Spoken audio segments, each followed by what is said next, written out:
সুইজারল্যান্ডকে আটকে দিল কাতার। বিশ্বাস করা যায়? অসাধারণ একটা ম্যাচ, টান টান উত্তেজনা। সুইজারল্যান্ড 70% বল পজিশন, কাতার মাত্র 30% বল পজিশন নিয়েও এক এক গোলের সমতাতে ম্যাচ শেষ করলো।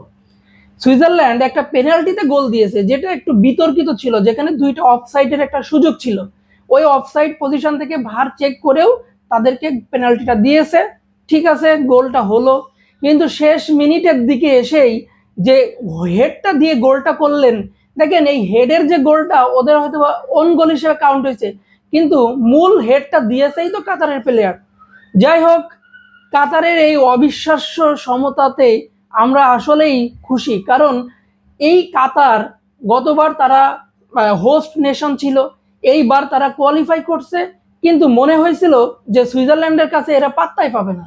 সুইজারল্যান্ড হয়তো বা 3-1, 3-0, 4-0 এরকম গোল দিয়ে তারা জিতে যাবে, কিন্তু কাতার যে পারফরমেন্সটা দিয়েছে, বল পজিশন 70% রেখেও, তার মানে কি হয়েছে? তার মানে কাতার ডিফেন্সিভ সলিডিটি দেখাইছে।